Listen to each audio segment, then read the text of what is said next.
नमस्कार, आप देख रहे हैं न्यूज़ फॉर टुडे। मैं इस वक्त मौजूद हूं एक बड़ी क्लिनिक में जो डॉक्टर का है, डॉक्टर राजेश जी है।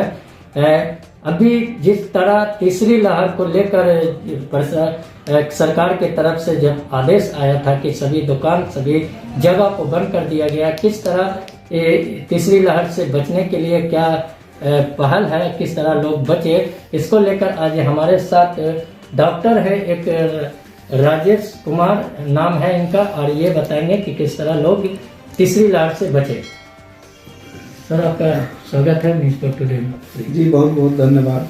सर, जिस तरह दूसरी लहर हमारे बीच निकला है, अब तीसरी लहर का भी हम सामना है, तो लोग किस तरह इससे बच पाए, क्या उपाय है इसका? यह तीसरी लहर जो है ओमिक्रॉन वायरस का है, और ये वायरस दक्षिण अफ्रीका से शुरू होकर अलग अलग देशों से चलते हुए आज भारत को भी काफ़ी आक्रांत कर चुका है, डरा रहा है। और बचाव का उपाय तो वही है जो पहले से काफ़ी दिन से संवाद हो रहा है। मास्क लगाना चाहिए, सोशल डिस्टेंसिंग मेंटेन करना चाहिए, और अपने हाथ को बार बार सैनिटाइज करते रहना चाहिए। ये 3 बेसिक स्टेप्स हैं। जानबूझ के कोई लोग अगर बाहर से आए हैं तो उन लोगों के संसर्ग में जानबूझ के नहीं रहना है, और वो जो लोग आए हैं उनकी जिम्मेवारी है कि वो आकर कहीं किसी भी हॉस्पिटल में जांच कराए अपना, और जांच होने पर अगर पॉजिटिव आते हैं तो अपने आप को आइसोलेट रखें, जिससे वो और उनका परिवार और उनका समाज सारे लोग इस बीमारी के फैलाव से बच सके। और आप जान रहे हैं कि ये वायरस जनित रोग है, विषाणु जनित रोग है, और विषाणु हवा में फैल चुका है, इसलिए पूरी तरह से बचाव नामुमकिन है, लेकिन इस पर कंट्रोल किया जा सकता है। वैक्सीनेशन अभी तक तो इसका कोई दवा उपलब्ध नहीं है, लेकिन वैक्सीनेशन उपलब्ध है, और भारत की सरकार फ्री में वैक्सीनेट करने जा रही है। समाज के हर वर्ग को, हर उम्र के लोगों के लिए वैक्सीन अब लग चुका है। अभी इससे पहले 18 वर्ष से ऊपर के लोगों को दिया जाता था, जो कि काफ़ी सक्सेसफुल रहा। इंडिया में लगभग 70 से 80% वयस्क लोगों को वैक्सीन पड़ चुका है। उसके बाद 15 से 18 वर्षों के लिए भी लॉन्च हो चुका है, और यह 12 से 15 वर्ष के लिए भी आने वाला है। यह अच्छी पहल है सरकार की। सरकार के इस महाअभियान में, महावैक्सीनेशन अभियान में हम लोग भागीदार बने, अपना भी वैक्सीनेशन लगवाए, अपने बच्चों को भी लगवाए, और समाज को प्रेरित करें इसके लिए। बस यही उपाय है। इस उपाय में आप सब आपको भागीदार बनाए, यही सब लोगों से हमारी प्रार्थना है।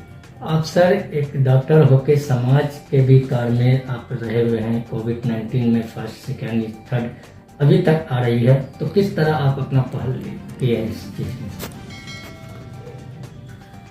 देखिए, जिस समय पहली लहर आई थी उस समय तो इस विषाणु के बारे में बहुत ज़्यादा जानकारी किसी को नहीं थी।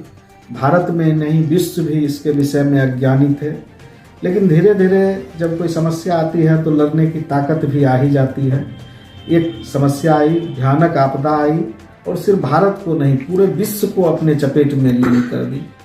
उस समस्या के लिए हर जगह वैक्सीनेशन खोजा गया, इंडिया भी दिन रात लगा रहा, और अंत में भारत ने 2 वैक्सीन जिसको कि वर्ल्ड लेवल की मान्यता है उसको बनाने में सक्षम हुआ। भारत के वैज्ञानिक इसके लिए बहुत बहुत धन्यवाद के पात्र हैं, बधाई के पात्र हैं, और उन्होंने इस विनाश लीला को बचाने में बहुत महत्वपूर्ण योगदान दिया।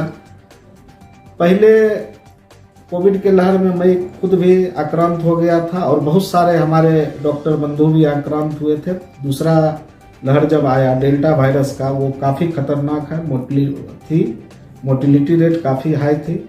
उसमें हमारे बहुत सारे स्वास्थ्य कर्मी, फ्रंट लाइन वर्कर जो भी थे कोविड के, कोविड वॉरियर, बहुत सारे लोग अपनी जान गंवाए समाज के लिए, समाज के हित के लिए। उन सबको मैं श्रद्धांजलि भी देना चाहता हूँ। और आज भी जो फ्रंट लाइन वर्कर हैं वो समाज को बचाने के लिए अपने आप की आहुति दे रहे हैं इस यज्ञ में। समाज के सारे लोग इससे जुड़े, ताकि कम से कम जान जाए और इस बीमारी से बचाव में एक अच्छा पहल हो सके। बस यही कहना चाहूँगा कि यह महामारी बहुत भयानक है। आप खुद भी बचें, अपने बच्चों को बचाएं, समाज को बचाएं, वैक्सीनेट कराते रहिए, वैक्सीनेशन, मास्क लगा के रहिए, कहीं भी भीड़ भाड़ में ना जाइए, और अगर कहीं किसी चीज़ को छूते हैं तो घर में आके उसको हैंड को सैनिटाइज करिए, कपड़े को सैनिटाइज कीजिए और बीमारी से बचने की कोशिश कीजिए। बचाव ही उपाय है। तो त्योहार को लेकर हमारे साथ डॉक्टर थे जो बताया है कि जरूरी है मास्क और सोशल डिस्टेंस, इसी से हम बच सकते हैं। और जो पहला कार्ड होता है वैक्सीन का वो जरूर लगाए, और आप भी लगाए और अपने बच्चे को भी लगाए कि सरकार अब जो है 15 से लेकर 18 साल के बच्चे के लिए भी वैक्सीन निकाला गया है। इसको लेकर इसी अपडेट के लिए देखते रहिए न्यूज़ फॉर टुडे बेगूसराय से मोहम्मद नबी आलम।